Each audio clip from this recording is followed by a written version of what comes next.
Ajá. Entonces empezamos a hablar ayer del semiplano superior, que iba a ser un modelo donde se iba a satisfacer la hipótesis hiperbólica, ¿no? Del quinto postulado de Euclides. Entonces, bueno, como ya bien lo habíamos visto antes, H2 se define como el conjunto de complejos de parte imaginaria estrictamente mayor que cero.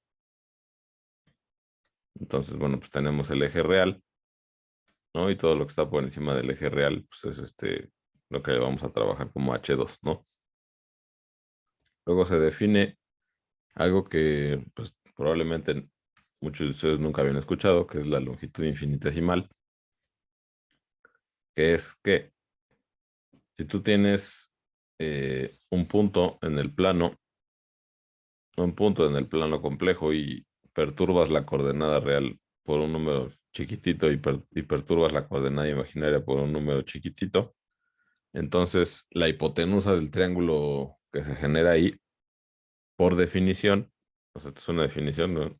La vamos a calcular con un múltiplo del teorema de Pitágoras, ¿no? O sea, es la distancia euclidiana que nosotros conocemos de la hipotenusa dividida entre la altura del punto sobre el que estamos partiendo, que es este punto de aquí, ¿no? Entonces, a esta expresión, creo que eso no lo puse aquí. Ajá. Ok. Ajá. Entonces, bueno, aquí está la observación esta, ¿no? De que esta expresión de aquí, la cual esta tiene dos nombres, ¿no? Tiene dos posibles nombres que puede ser diferencial de longitud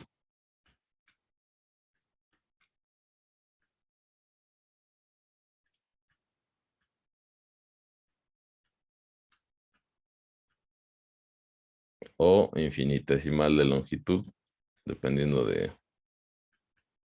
pues, de dónde busquen.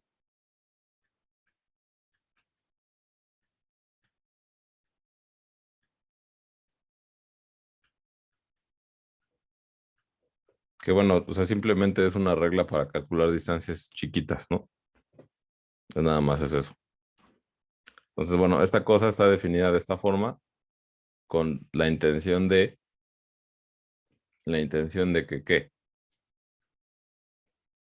La intención de que si la altura del punto Z original tiende a cero, o sea, si yo estoy cada vez más cerca de cero y estas perturbaciones son las mismas,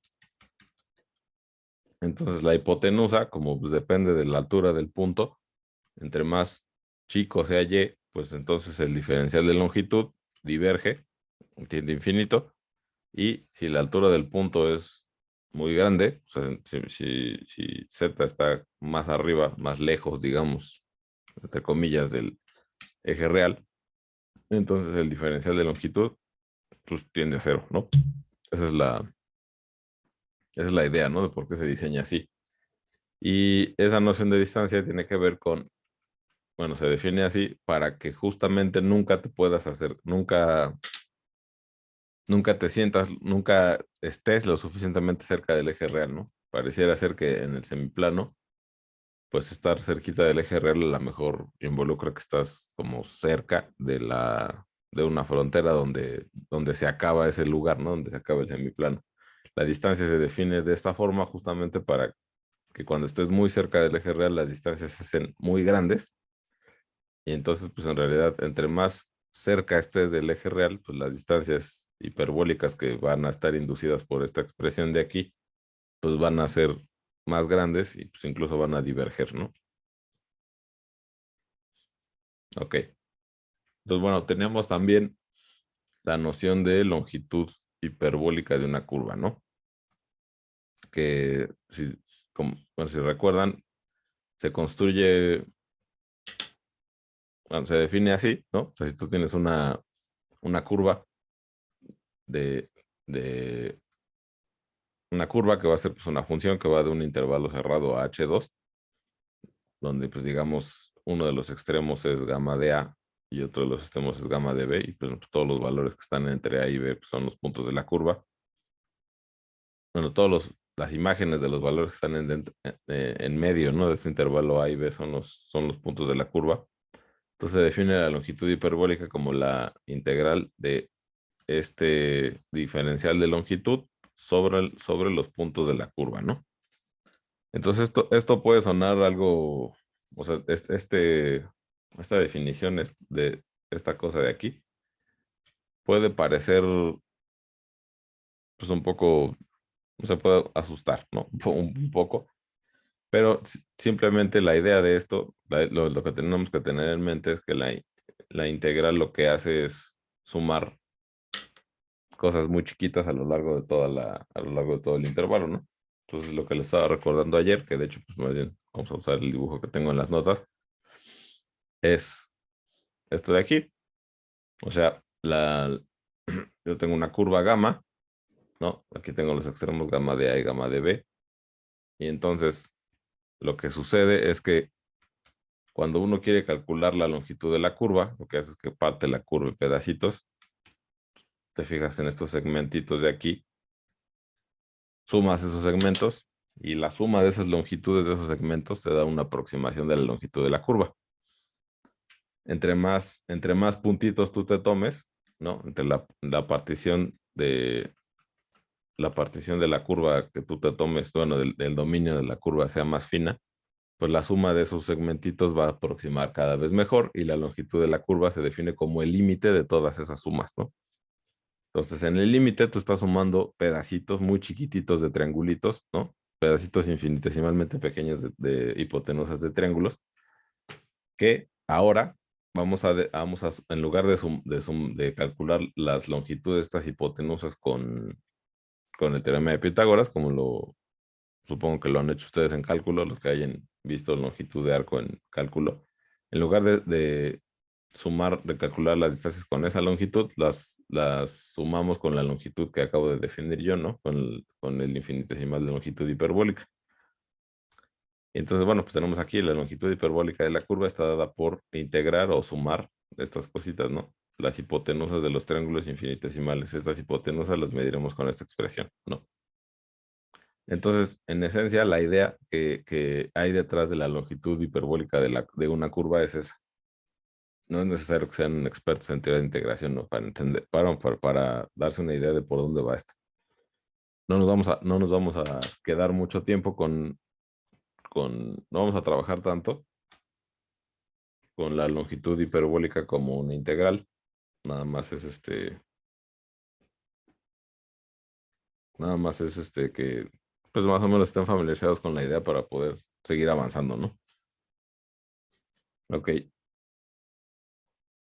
entonces, bueno, vamos a hacer un ejemplo, ¿no? Un ejemplo de calcular una longitud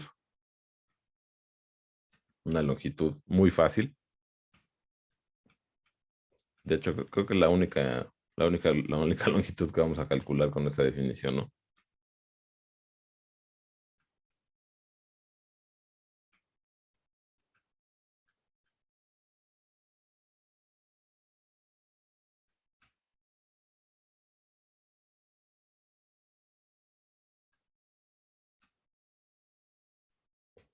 Ok, entonces a ver, no, déjenme ver cómo tengo aquí la anotación. Entonces tomemos dos puntos en el eje real, perdón, dos puntos en el eje imaginario, dos puntos en el semiplano, P y Q,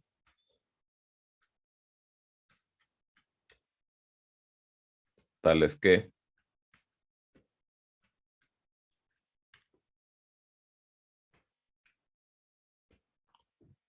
la parte real de P es igual a la parte real, bueno,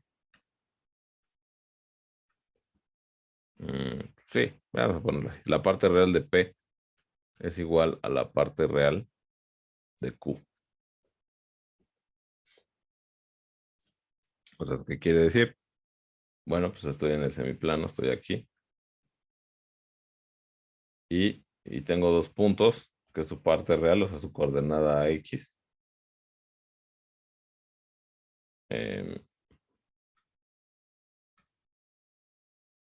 Sus coordenadas X son iguales, ¿no?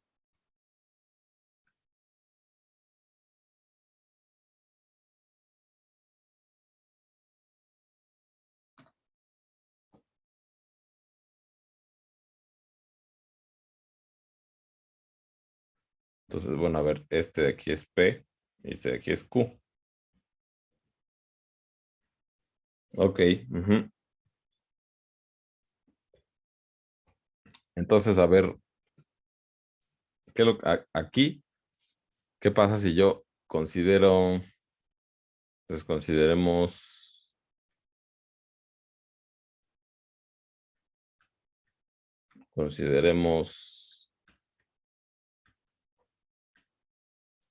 L, el segmento de recta euclidiana,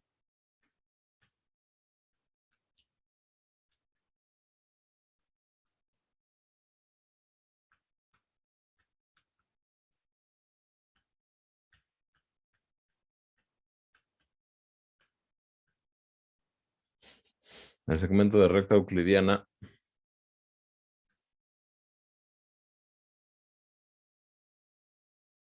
o sea, este pedazo de recta que une a P y Q, él es el segmento de recta euclidiana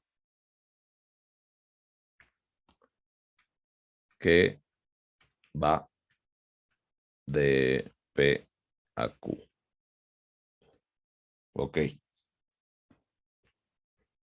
Entonces, si yo quiero calcular la longitud de L, la longitud hiperbólica de ese segmento, L, de esta curva que va de aquí a aquí, pues lo que tengo que hacer es pues, integrar esta cosa a lo largo de L. Ahora, quiero que notemos que eh, notemos que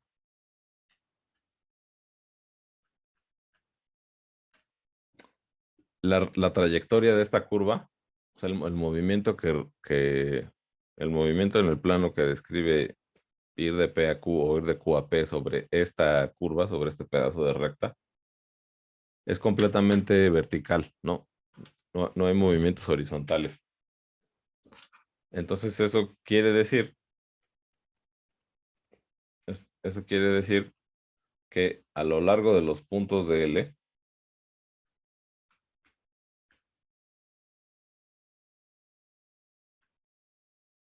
a lo largo de a lo largo de L, vamos a ponerlo así, como no hay, como no hay movimientos horizontales, entonces la- el numerito de X es siempre igual a cero. O sea, si la curva fuera como algo así, pues entonces sí el movimiento sí hay movimiento vertical y también horizontal, ¿no? Pero como en este caso, como la trayectoria es completamente vertical, pues entonces este numerito de X es cero. Y entonces,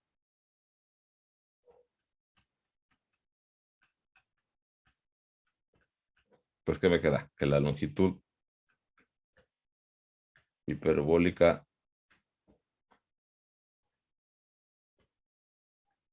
es de L, pues es la integral sobre L de S H, H2, que esto es igual a, pues, la integral sobre L de la raíz de Y cuadrada entre Y. Y esto es lo mismo que la integral sobre L de Y entre Y.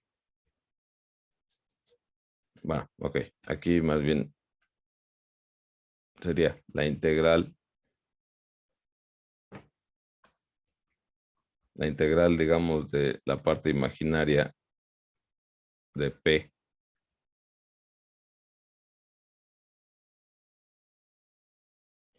a la parte imaginaria de Q de esa cosa de ahí, ¿no? De dy entre Y. Entonces, bueno, pues esta integral de aquí, pues es así como queda, es la integral de la función 1 entre Y con respecto de Y. Entonces esto te queda el logaritmo de la parte imaginaria de Q entre la parte imaginaria de P. Y bueno, esa sería, ¿no? Esa sería como una forma de utilizar esta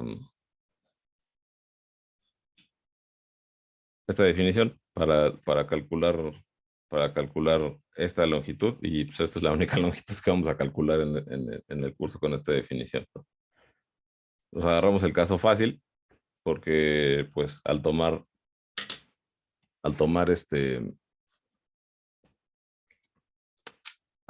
trayectoria completamente vertical, pues tenemos esta propiedad, ¿no? De que el diferencial de x es cero, o sea, no hay perturbación horizontal, entonces el de x es cero, y entonces pues la integral es algo sencillo de calcular, ¿no? Profe, un favor. Sí, ¿Podrías repetir cuáles son los límites de la última integral? sí, o sea, como estamos integrando sobre la curva gamma, como, bueno, sobre la curva L, ¿no? Ujú.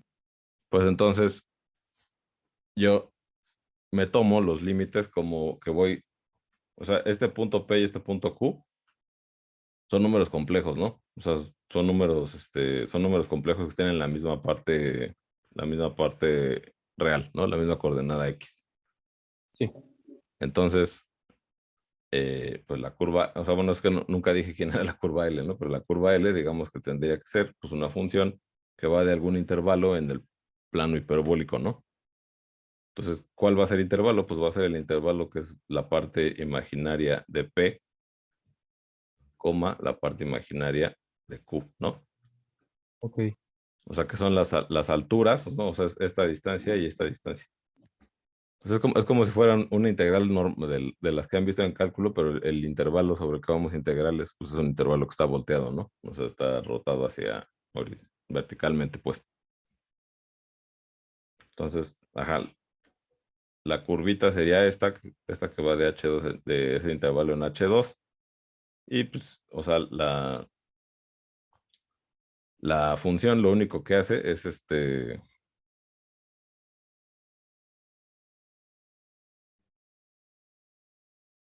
a cada punto del intervalo, lo manda ¿a dónde lo manda? Bueno, pues aquí habría que ponerle un nombre a este punto de aquí, ¿no? Este punto de aquí, pues ha de ser, no sé, alfa, un número real. Entonces, L de un punto ahí, en ese intervalo L de X, será igual a alfa más y veces X, ¿no? O sea, simplemente estoy parametrizando con este intervalo de aquí, este intervalo de aquí que es un intervalo real que, digamos, tiene la misma longitud que este intervalo de aquí. Pues estoy simplemente al extremo izquierdo del intervalo, pues lo tengo que mandar a P, y al extremo derecho lo tengo que mandar a Q, y todos los del medio pues, son los que están en medio del intervalo, ¿no? ¿Sí? ¿Sí, Alexis? Sí. Ajá.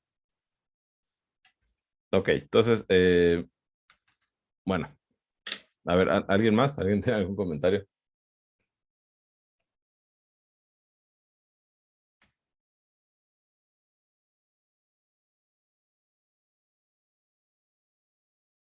No,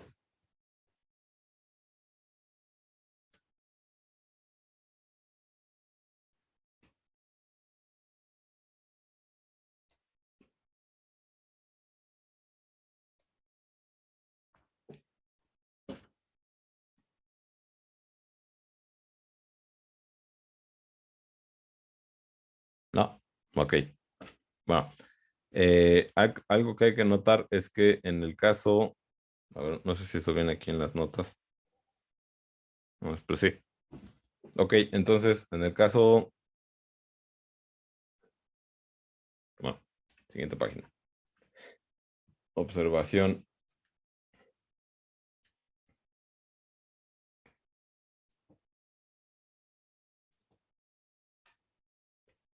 Entonces tenemos que la longitud hiperbólica de L es igual a logaritmo de la parte imaginaria de Q entre la parte imaginaria de P. Si hacemos que P tienda a, bueno, más bien, que la parte imaginaria de P tienda a cero, pues entonces,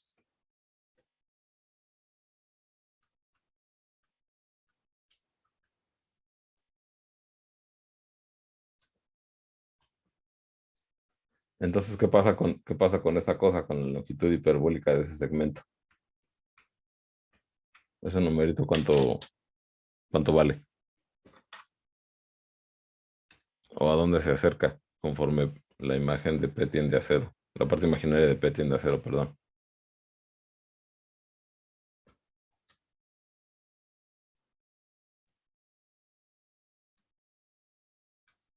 ¿A infinito? Ajá, a infinito, ¿no? Entonces tengo aquí P y Q. Bueno, más bien lo voy a dibujar con azul. P y Q, ¿no? Estos dos puntos con la misma coordenada real. Entonces, si yo hago que este puntito P se acerque a cero, bueno, su parte imaginaria se acerca a cero, o sea, se acerque más en esta misma dirección, en esta misma trayectoria vertical, se acerca hacia el eje real, la longitud hiperbólica de esta curva diverge, justamente por cómo definimos la distancia desde la, o sea, desde la definición de distancia infinitesimal. Ya sabíamos que eso estaba latente. Y bueno, ahora ya la longitud de la curva, la longitud hiperbólica de la curva con esa definición, de esta curva específicamente, mientras más cerca esté P del eje real, la longitud de esta cosa va a diverger a infinito. Entonces, pues bueno, esto es lo que de alguna forma cumple con el hecho de que justamente no te puedes acercar en términos de distancia al eje real, ¿no? Pues entre más cerquita esté este punto del eje real, entre más cerquita visualmente o euclidianamente esté este punto P del eje real, pues la longitud de este segmento va a diverger a infinito. Ok. Bien.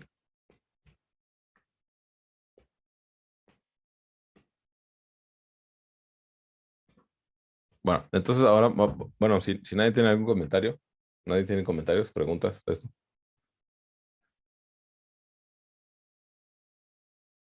No, Yo sí tenía una duda, profe.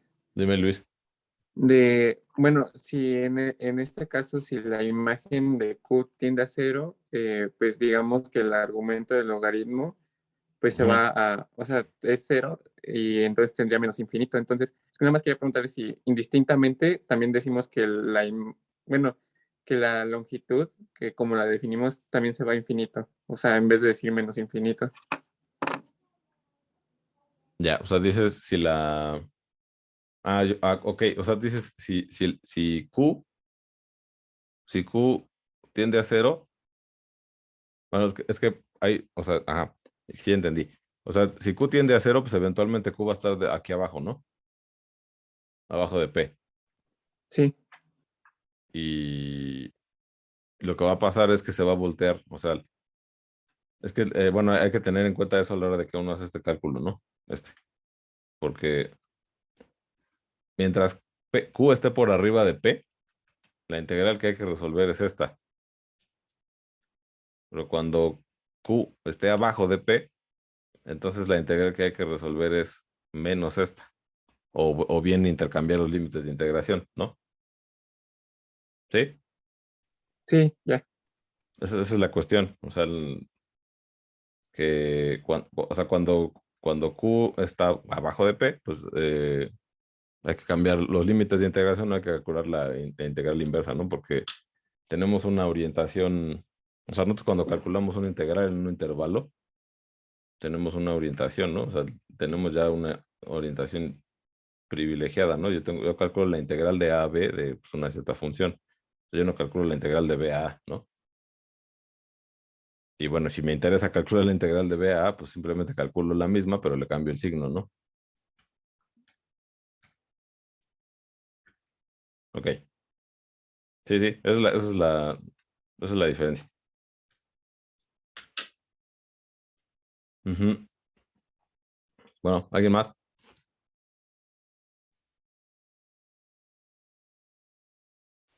En el dibujo, el Ajá. caso en el punto P debe de estar lo más cerca al eje real, ¿no? O bueno, el eje horizontal.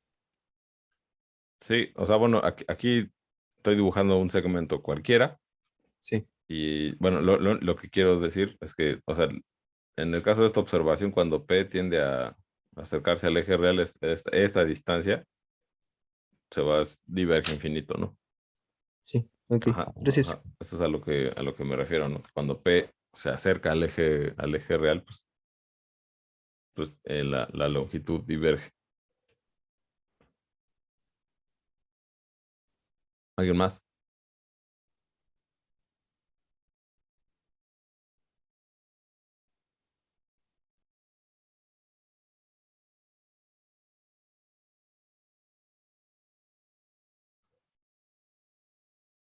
¿Sí? Va, ok. Ok, entonces, bueno, entonces vamos a introducir la idea de geodésica, que geodésica. Una geodésica va a ser el sustituto de una línea recta, ¿no? En el plano euclidiano. Y bueno, pues la cosa va a ser que una geodésica se va a definir como una curva que minimiza la distancia entre dos puntos en el semiplano superior. Y pues la magia de eso es que las curvas que van a satisfacer esa cualidad, pues van a ser las que hemos estado estudiando, van a ser algunas circunferencias generalizadas.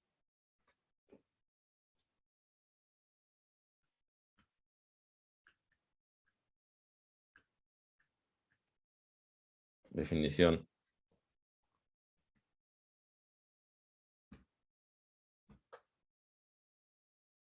Em,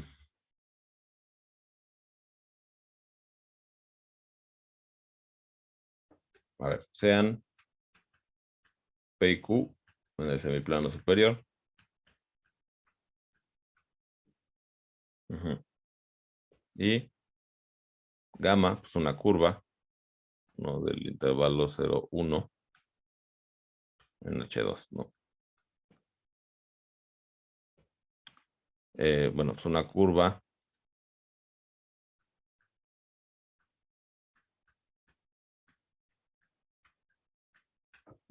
tal que gamma de 1, digo, perdón, gamma de 0 es igual a P y gamma de 1 es igual a Q, ¿no? O sea, una curva que en un extremo vale P y en otro extremo vale 1, ¿no? O sea, una curva que une esos dos puntos. Esa es la idea, ¿no? Ajá. Ujú.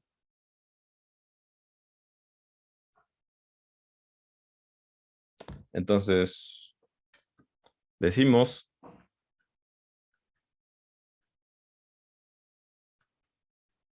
decimos que gamma es una geodésica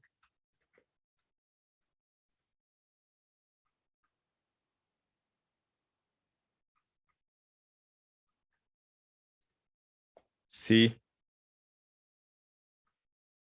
para cualquier curva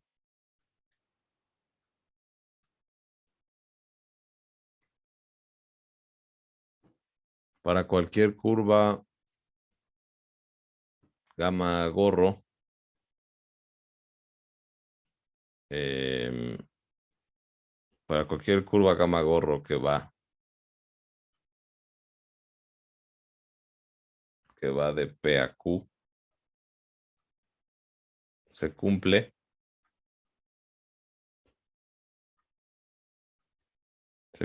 que, bueno, pues que la longitud hiperbólica de gamma sea menor o igual que la longitud hiperbólica de gamma gorro. Entonces, esa es la idea, ¿no? O sea, que una curva va a ser una geodésica del semiplano. Si esa curva, su longitud hiperbólica entre dos puntos es mínima con respecto de cualquier otra curva, ¿no?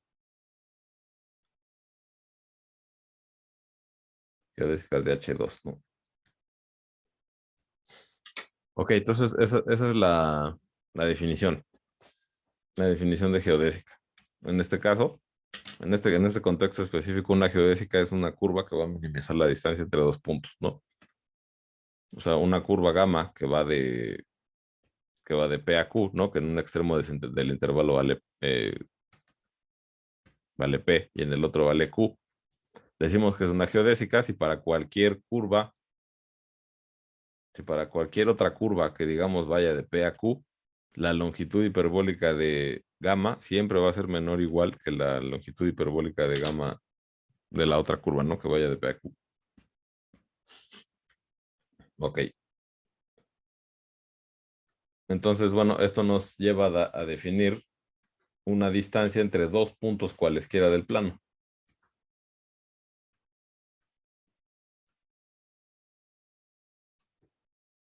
Entonces, ahí.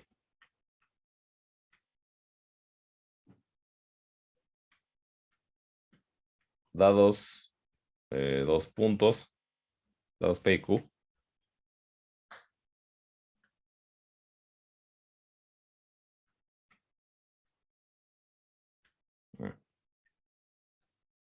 Dados P y Q en el semiplano.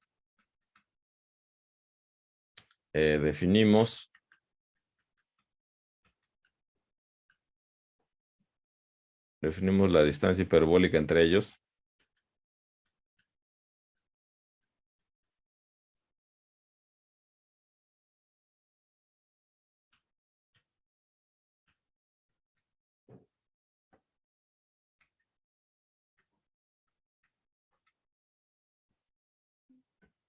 Definimos la distancia hiperbólica entre ellos como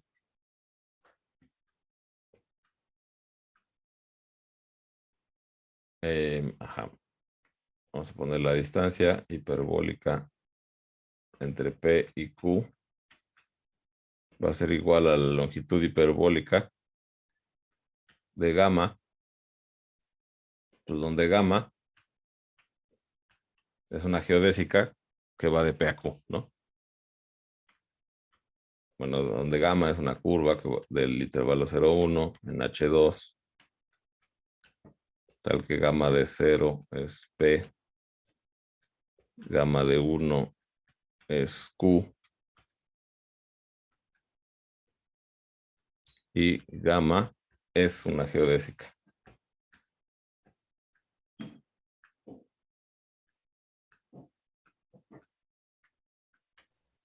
Profe, perdón, antes de continuar, Sí, me pasó. En la anterior, ajá, ¿cuáles son los valores de gamma?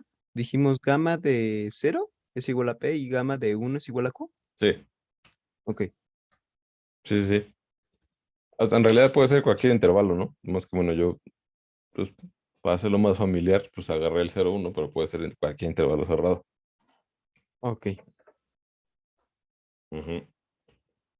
Entonces sí, en efecto, dados dos puntos en el semiplano, la distancia hiperbólica entre los puntos se define como la longitud hiperbólica de una geodésica que va a pasar por ellos. Entonces, a ver esta definición, pues para que esta definición jale, yo tengo que probar que efectivamente existen, dados dos puntos, existe siempre una geodésica que pasa por ellos, ¿no? Porque si no es así, pues mi definición de distancia entre dos puntos, pues no tiene sentido, ¿no? Para que esta definición tenga sentido, yo tengo que poder verificar que dados dos puntos en el semiplano, siempre existe una geodésica que pasa por ellos. Ok.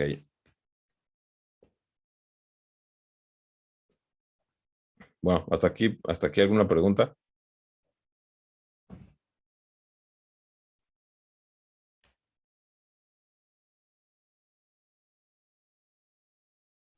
¿no?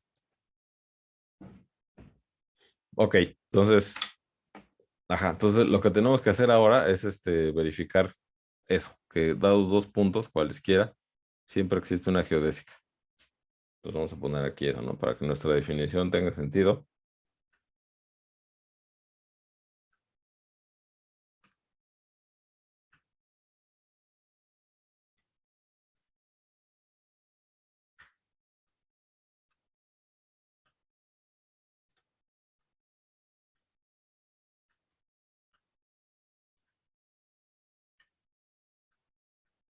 Profe, falta a la h elevarla al cuadrado, ¿no? En la distancia hiperbólica de la definición.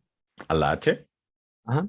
Es que tenemos d de h cuadrada, Ujú. p de Ah, q, ya, l de h. ya, ya, ya. Ok. Sí, sí. Sí, bueno, en realidad es una anotación, ¿no? Pues o sea, no es que el conjunto lo esté elevando al cuadrado, pero sí, sí tienes razón. Ah, bueno, sí, pero o sea, sí le faltaba, ¿no? Sí, Ese sí, numerito. sí, Simón. Entonces, para que nuestra definición tenga sentido, hay que demostrar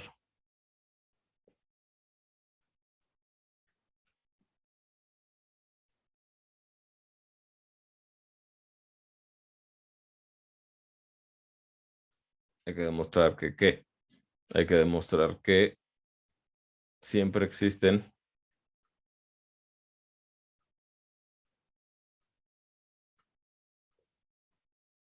geodésicas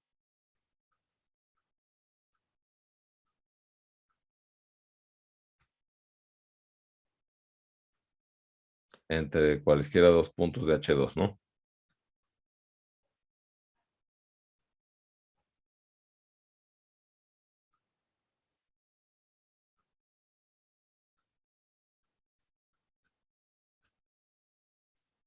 Ok, eso hay que hacerlo. Bien, entonces, a ver, ¿cuál va a ser la primera geodésica que va a aparecer en en esta,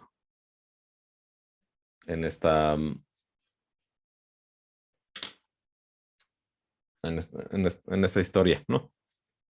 Bueno, pues si se fijan, la única longitud hiperbólica que he podido calcular es esta, ¿no? Pues resulta que esta es bueno, que la recta que une estos dos puntos, esta recta ortogonal al eje real, va a ser una geodésica. Entonces vamos a argumentar eso. Pues es demostración. Bueno, teorema, más bien todavía ni pongo el teorema, yo lo quiero demostrar.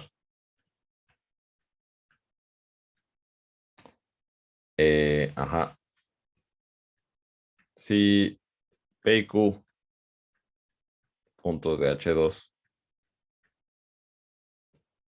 son tales que la parte real de P es igual a la parte real de Q, entonces la recta, recta euclidiana, que los, pues sí, la recta, ¿no? Sí, la recta que los une,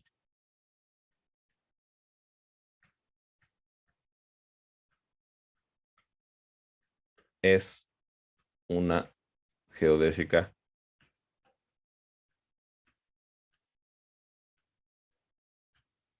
de H2. Ok, y aquí, pues es nada más darnos cuenta de lo siguiente. Es más, voy a traer el dibujo de las notas.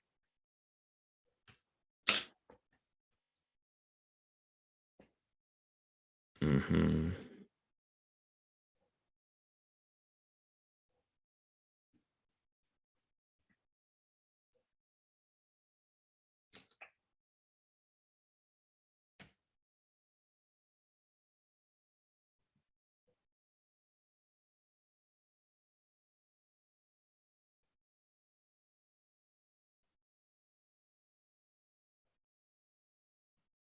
Oh, muy grande. Bueno, ahí está. Pues ahí está la demostración. ¿Qué pasa? A ver, estoy en H2. Tengo aquí, este es el eje real, este negro que está aquí. Tengo dos puntos P y Q con la misma parte real. Entonces, lo que yo digo es, la recta que une estos dos puntos, esta recta que está aquí, es una geodésica. ¿Qué tengo que decir? Tengo que poder argumentar que cualquier otra curva que pase por P y Q, en este caso aquí dibujé esta, pero pues puede ser cualquier otra, ¿no? O sea, puede ser esta. Cualquier otra curva que pase por P y Q, su longitud va a tener que ser mayor o igual, mayor o igual que la longitud que ya calculé, ¿no? Que la longitud que ya calculamos que está dada por el logaritmo de el logaritmo de la división de las partes imaginarias de P y Q. Y bueno, pues eso es una consecuencia directa de que, bueno, en la trayectoria de la línea recta que une a los puntos, a los puntos P y Q, el infinitesimal de longitud mide esto, porque como ya les había comentado, como no hay movimiento horizontal, el, el diferencial de X vale 0. Y en cualquier otra trayectoria, pues el diferencial de o sea, cualquier otra trayectoria que sea distinta de esta, pues me voy a tener que mover en algún momento en alguna dirección horizontal, ¿no? O sea, para que la trayectoria sea completamente distinta a esta trayectoria de aquí, en algún momento me voy a tener que mover en alguna dirección horizontal, ¿no? Entonces eso quiere decir que el dx es distinto de 0. Entonces, pues así nada más, de entrada, pues estas dos cosas, esta es más grande que esta siempre, ¿no? Entonces, pues la suma de las longitudes infinitesimales a lo largo de esta trayectoria o a lo largo de esta siempre va a ser más grande que la de a lo largo de esta trayectoria, porque los infinitesimales de longitud pues, cumplen ya esa relación desde el principio, ¿no? O sea, esta expresión de aquí siempre es más grande que esta expresión de aquí. Y pues, por lo tanto, la integral o la suma de todas esas longitudes a lo largo de esta trayectoria o de esta, pues esta siempre va a ser más pequeña que esta. Entonces, ese sería el argumento de por qué. ¿Por qué sí, por qué la longitud de este segmento de aquí, pues es menor o igual que la de cualquier otra curva que vaya de P a Q.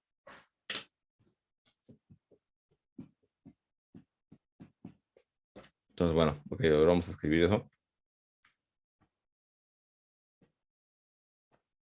Entonces, en la recta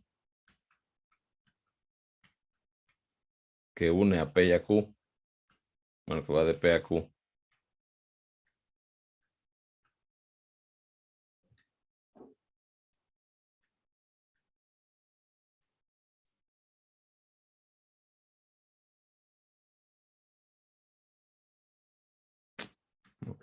no puedo bajar esta cosa. Espérenme. Ajá. En la recta que va de P a Q,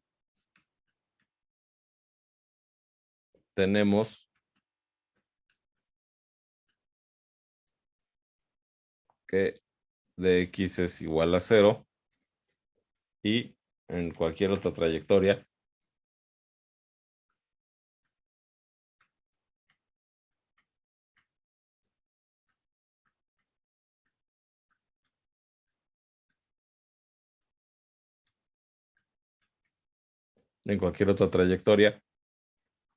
pues dx es distinto de 0, ¿no?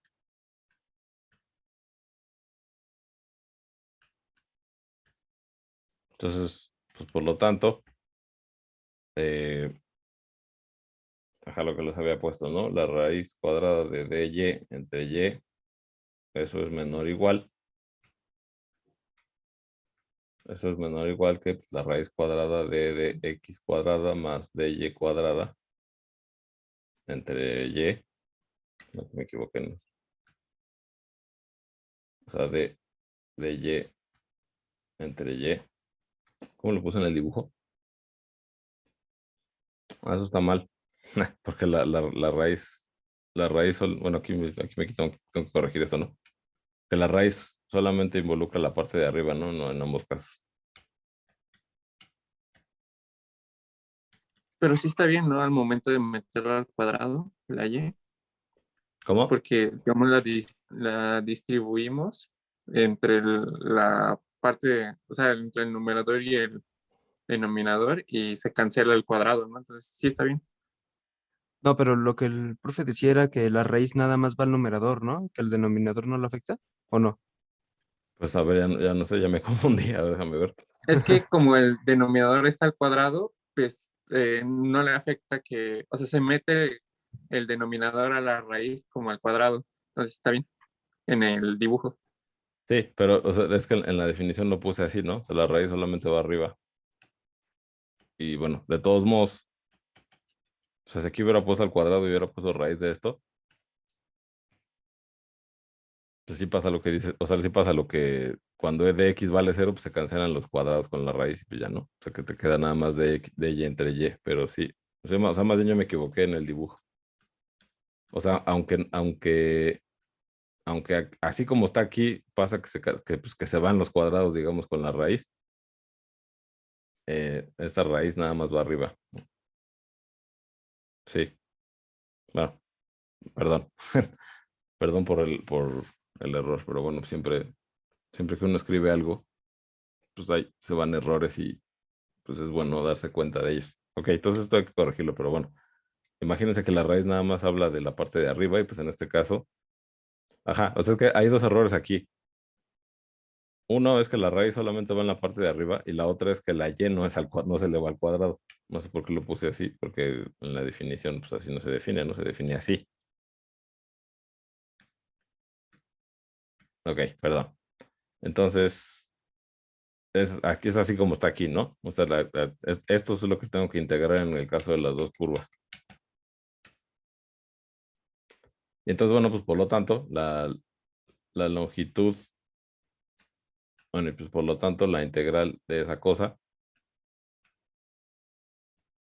es pues, menor o igual que la integral de la otra cosa, ¿no?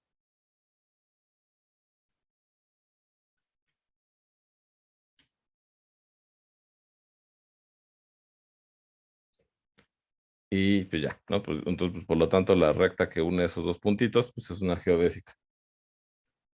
Entonces, lo que tenemos que tener en cuenta es que esto yo lo estoy argumentando para cualquier recta ortogonal al eje real.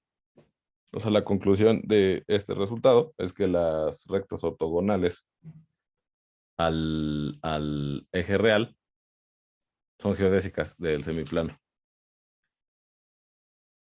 Entonces podemos poner eso aquí.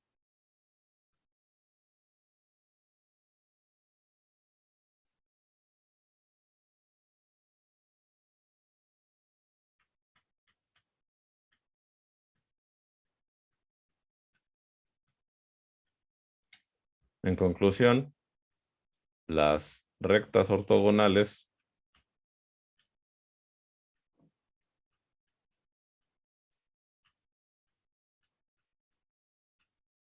a R, al eje real, son geodésicas de H2.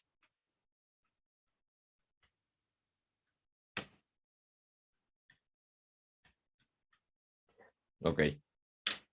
Bueno, pues me parece que ya, bueno, ya falta un minuto para las 8.